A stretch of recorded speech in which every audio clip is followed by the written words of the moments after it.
The Ohio Department of Mental Health and Addiction Services is proud to team up with Smart Recovery and other Ohio-based peer and community recovery organizations to improve the lives of Ohio citizens this holiday season.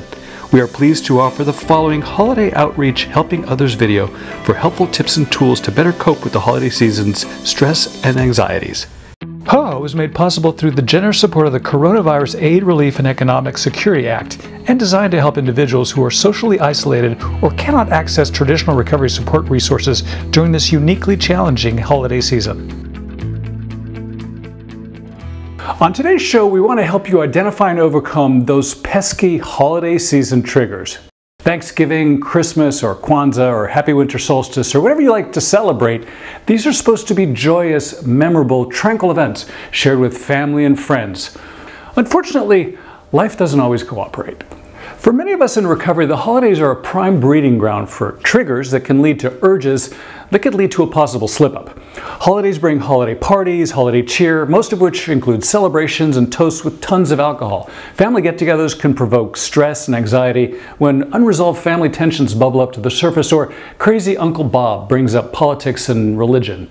On the flip side, some people don't even have anybody to spend the holidays with. Maybe friends or family get-togethers are COVID health risks.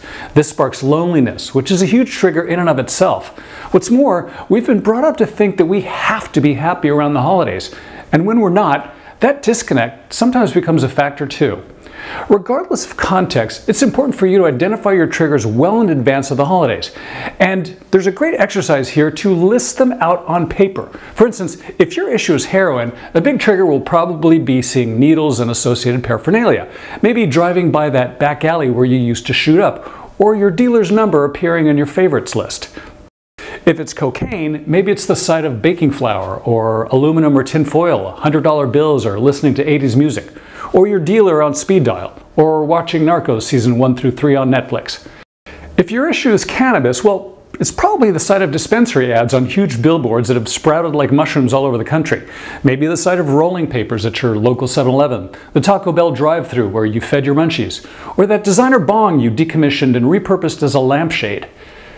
And alcohol, well, what can I say? Beverage companies spend billions of dollars a year on advertising aimed at selling you a product you're struggling to avoid. Throw in liquor stores on every corner, the sight of your favorite bars as you drive home from your Smart Recovery meeting, and, well, you get the point. The triggers we've listed are based on sights and sounds, but they also come from feelings caused by relationship issues, problems at work, finances, especially given increased spending around the holidays, feelings of stress, anxiety, boredom, or even feelings of joy and accomplishment, and the feelings that we should celebrate those accomplishments. And there's such a thing as post-holiday blues, so add all these things to your list too. Now that you have your list, and for the sake of this exercise, let's use alcohol triggers as an example. On a scale of 1 to 10, rate the risk of each one leading to a possible slip, 10 being the riskiest and 1 being maybe a slight annoyance. Feel free to include the ones that led to a slip in the past.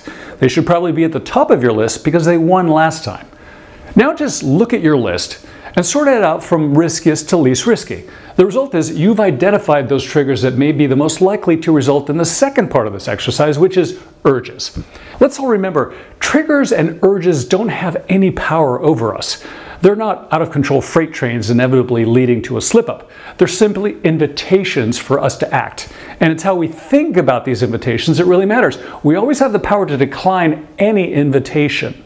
So in this exercise, let's go more granular in our thought process about these invitations and create what we call an urge log. In column 1, put the date an urge happened to you, the time, rate the strength of the urge on a scale of 1 to 10, record the length of the urge, and of course, what triggered the urge.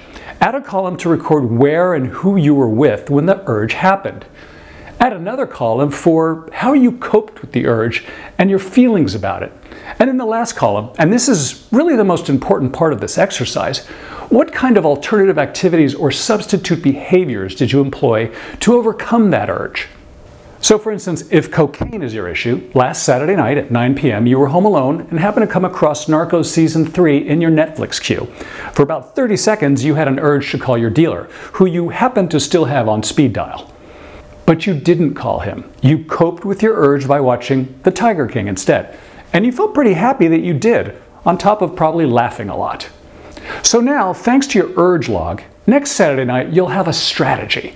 You'll try not to be home alone on a Saturday night. You'll open Disney Plus instead of Netflix. You'll erase your dealer's number from your phone, and you'll make a huge bowl of popcorn, sit back, relax, and revel in your powers of self-control. After a few days or weeks of filling out your urge log, you'll definitely start to see these kinds of larger patterns in the data. You'll identify the highest risk triggers, which lead to the highest intensity urges.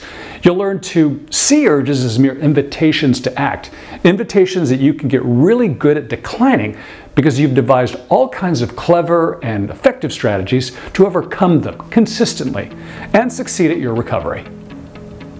If you need immediate help, please go to HOHO-ohio.org, where you'll find access to online mutual support group meetings, online chat and message boards, more helpful videos, and links to other state peer and community recovery organizations.